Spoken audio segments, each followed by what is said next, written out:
अस्सलाम वालेकुम स्टूडेंट्स। आज के लेक्चर में हम टू फेज मेथड की एग्जांपल नंबर 2 करेंगे।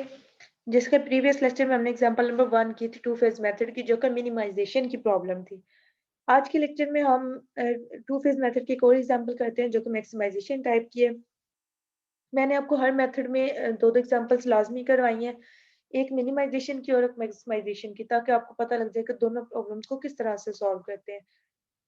आज की जो हमारी प्रॉब्लम है वो है maximise z is equal to 2x1 plus 3x2 minus 5x3 subject to constants है x1 plus x2 plus x3 is equal to 7, 2x1 minus 5x2 plus x3 is greater than और इक्वल टू 10।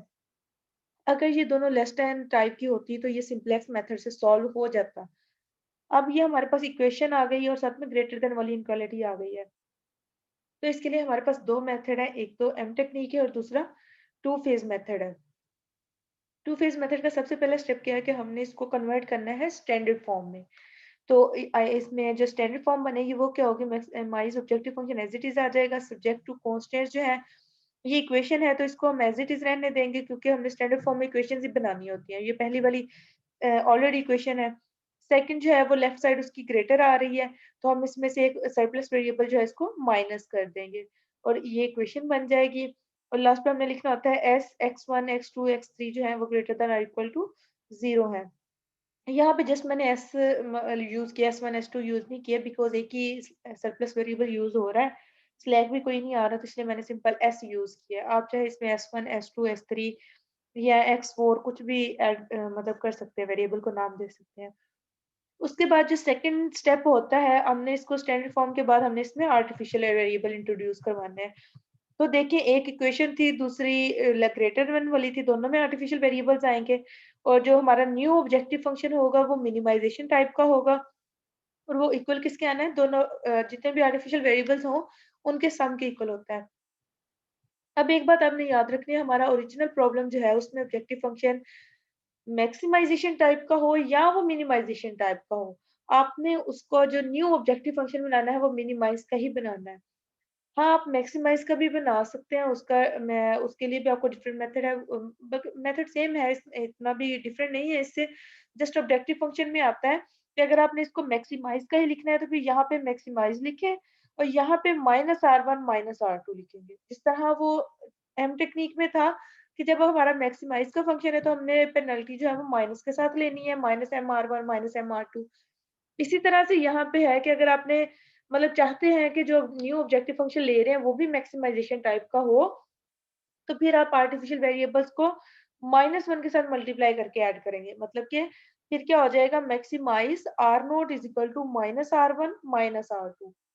एक method तो ये होता है कि अगर आपका प्रॉब्लम जो ऑब्जेक्टिव फंक्शन ओरिजिनल जो है, अगर वो आपका मैक्सिमाइजेशन टाइप का है, तो सिंपल वे मैंने आपको बताया कि प्रॉब्लम मैक्सिमाइजेशन का हो या मिनिमाइजेशन का हो, तो आप मिनिमाइज का न्यू ऑब्जेक्टिव फंक्शन ले लें, ठीक है। दूसरा होता है कि अगर आपने मतलब मिनिमाइज वाले में मिनिमाइज का ले लें, मैक्सिमाइज वाले में मैक्सिमाइज का लेना चाह रहे हैं, तो फिर आप यहाँ पे लिखेंगे maximise R naught is equal to -R1 -R2। फिर उसमें आप ये सिलेक्ट करेंगे। अगर आप चाहते हैं कि आप यहाँ पे मैक्सिमाइज का नया ऑब्जेक्टिव फंक्शन लें, तो दोनों मेथड से आपका सेम आंसर आएगा। आप इसको भी ट्राई कीजिएगा, अगर नहीं हो तो आप मुझसे पूछ सकते हैं। आप इसके क्वेश्चन जो है वो ट्राई कीजिएगा। ओके, यहाँ पे आर्टिफिशियल वेरिएबल्स को हमने इंट्रोड्यूस करवाया और न्यू ऑब्जेक्टिव फंक्शन बना लिया। देन नेक्स्ट स्टेप जो होता है, हमने इसको टेबुलर फॉर्म में कन्वर्ट करना है। और टेबुलर फॉर्म में कन्वर्ट करने से पहले क्या करना होता है, ये जो ऑब्जेक्टिव फंक्शन होता है जिसमें आर्टिफिशियल वेरिएबल आ रहे होते हैं, यहाँ पे हमने आर्टिफिशियल वेरिएबल्स की वैल्यू लगा के उसको नॉन बेसिक वेरिएबल में कन्वर्ट करना होता है। तो जो R1 की वैल्यू है वो इस इक्वेशन से आ जाएगी 7 -X1 -X2 -X3।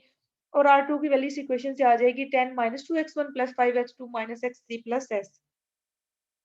तो ये आपके पास इसको सॉल्व करने के बाद ये इक्वेशन बनेगी। आपने यहाँ पे जितने भी वेरिएबल्स नॉन बेसिक वेरिएबल आ रहे हैं उनको लेफ्ट साइड पे ले जाना है आर नोट के साथ, और राइट साइड पे सिर्फ इसकी कांस्टेंट वैल्यू बच जाएगी। उसके बाद आपने इसको टेबुलर फॉर्म में कन्वर्ट कर देना है। टेबुलर फॉर्म में कन्वर्ट करने के बाद नेक्स्ट स्टेप जो होता है वो होता है एंटिंग वेरिएबल सिलेक्ट करना। एंटिंग वेरिएबल क्या होगा, क्योंकि हमारा ऑब्जेक्टिव फंक्शन जो है मिनिमाइजेशन टाइप का है, सेकंड वाला न्यू ऑब्जेक्टिव फंक्शन। तो हम इसमें देखेंगे मोस्ट पॉजिटिव वैल्यू जो है वो 3 आ रही है। ये हमारा एंट्रिंग वेरिएबल हो गया। और लिविंग वेरिएबल का आपको पता है वो क्या होता है, सॉल्यूशन कॉलम और जो एंट्रिंग वेरिएबल वाला कॉलम है उसकी रेशियो होती है। और यहाँ बेसिक में देखिए, यहाँ पे सिर्फ R1 R2 लिखा है, एस नहीं लिखा, क्योंकि एस जो था वो सरप्लस वेरिएबल था और वो नॉन बेसिक वेरिएबल है। हमें सिर्फ बेसिक वेरिएबल यहाँ पे लिखने होते हैं, वो होते हैं स्लैक वेरिएबल्स। स्लैक वेरिएबल सिर्फ आर्टिफिशियल वेरिएबल्स आ रहे थे, उसको हमने लिख लिया। जब रेशियो लेंगे 7 की 1 के साथ रेशियो ली तो 7 आ गई, 10 की 2 के साथ ली तो 5 आ गई। तो इसमें से लीस्ट रेशियो क्या है, 5। इसका मतलब R2 जो है वो लीव कर जाएगा और यहाँ से R2 की जगह जो लेगा वो है X1। तो यहाँ पे R2 को रिप्लेस कर दिया हमने X1 से, ठीक है। और इसको 1 बनाना होता है, ज़ाहिर है जो मैंने आपको पहले बता चुकी, इनका इंटरसेक्शन से आप देखो ये वाला पॉइंट आता है, ठीक है ना, इन दोनों के इंटरसेक्शन से। इसको 1 बनाएं, गॉस जॉर्डन मेथड अप्लाई करें, इसके ऊपर नीचे सारे 0 बनाने होते हैं। तो इसको 1 बनाने के लिए आप क्या करेंगे, इस वाले 2 को, मतलब इस वाली रो को, R3 को, रो 3 को आप डिवाइड कर देंगे 2 के साथ। तो उसको नई रो का नाम दे दिया R3 डैश। और इसके ऊपर सारे 0 बनाने हैं, यहाँ पे 1 है, यहाँ पे भी 1 है। तो इन दोनों को सिंपल माइनस कर देंगे तो ये आपका 0 बन जाएगा। यहाँ पे 3 है और यहाँ पे 1 है, तो इसको क्या करेंगे, R1 माइनस R3 डैश करेंगे तो ये 0 बन जाएगा।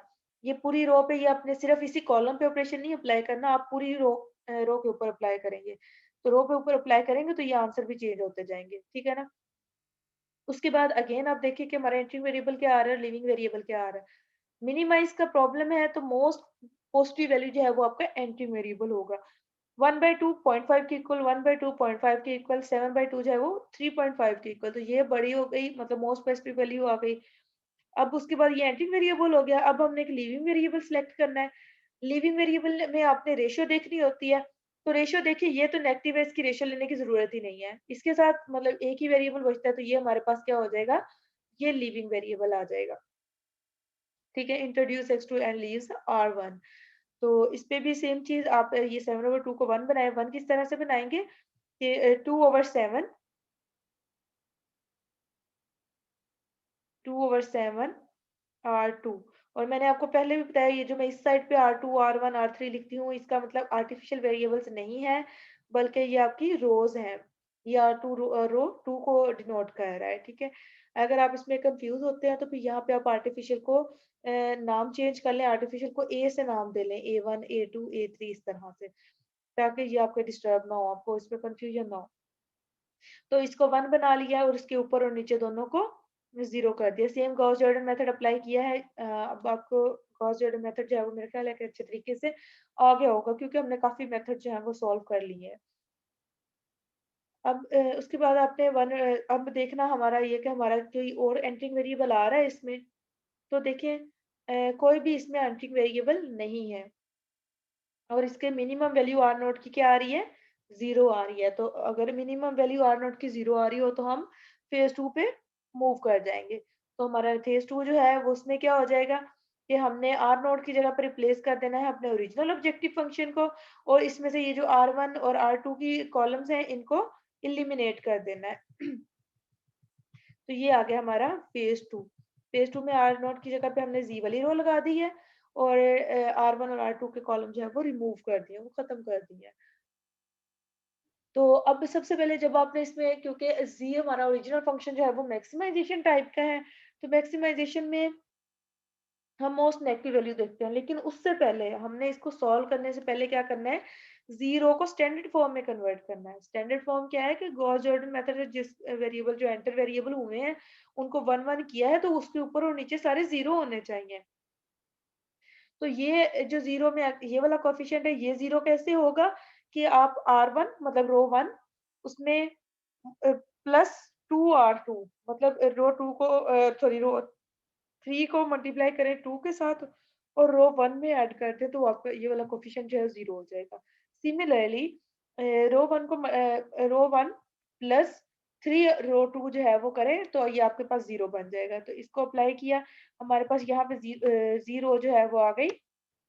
ये 0 0 50/7 1/7 और सॉल्यूशन में इसके आ गया 1/2 और 7।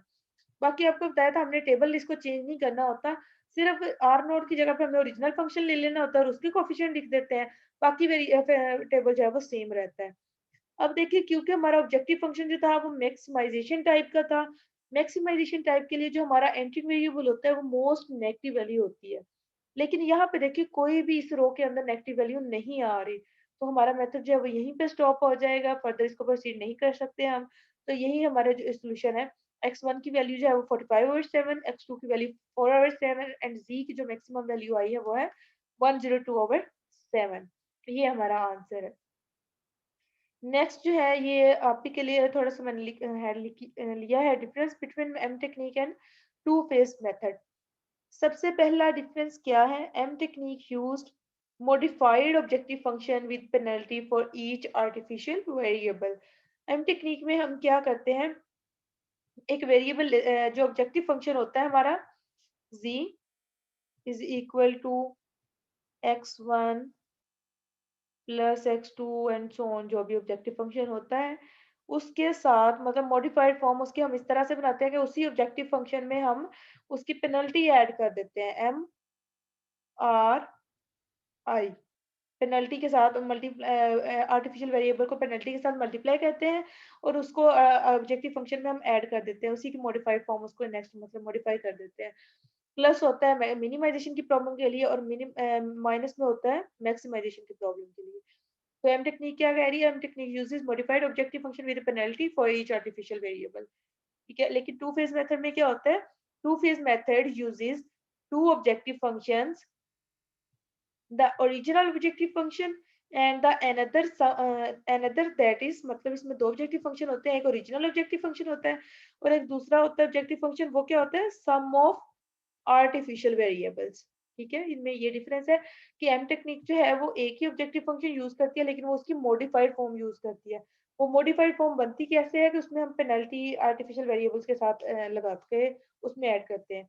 लेकिन टू फेज मेथड क्या है, ये दो ऑब्जेक्टिव फंक्शन इसमें होते हैं, एक ऑब्जेक्टिव फंक्शन ओरिजिनल वाला और दूसरा होता है वो आर्टिफिशियल वेरिएबल्स वाला। मतलब कि अगर आप इसको एक ऑब्जेक्टिव फंक्शन लें और इसके साथ जी को अलग से ऑब्जेक्टिव फंक्शन लें तो ये आपका टू फेज में कन्वर्ट हो जाती है प्रॉब्लम। सेकंड डिफरेंस क्या है, M technique solves the problem in only, तो ये सबको पता है ये एक ही फेज में सारा सॉल्व होता है। और टू फेज मेथड जो है ये दो स्टेजेस में सॉल्व होता है, फेज 1 एंड फेज 2। थर्ड है एम टेक्निक में lead to incorrect solution because of error propagation due to large value of M, के एम टेक्निक मेथड में जो एरर है उसके ज्यादा चांसेस होते हैं क्योंकि हम इसमें एक बहुत बड़ी लार्ज पेनल्टी यूज कर रहे होते हैं, उसकी वजह से इसमें एरर के चांसेस ज्यादा है। लेकिन टू फेज मेथड में क्योंकि हम सिर्फ आर्टिफिशियल वेरिएबल यूज करते हैं उसके साथ कोई पेनल्टी ऐड नहीं करते, तो इसमें ये ड्रॉबैक नहीं है कि इसमें मतलब एरर के चांसेस नहीं है।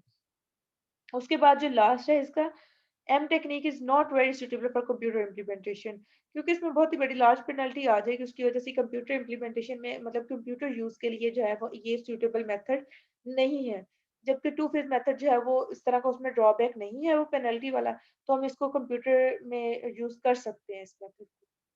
तो ये था हमारा एम टेक्निक। इसके बाद हम अपने फर्दर मेथड में चले जाएंगे क्योंकि आपको दो क्वेश्चन मैंने करवाने थे, एक मैक्सिमाइजेशन का एक मिनिमाइजेशन का, वो मैंने करवा दिए।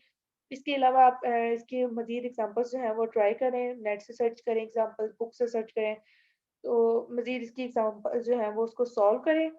अगर कोई आपको पॉइंट नहीं समझ में आता तो आप पूछ सकते हैं। ओके जी, अल्लाह हाफिज।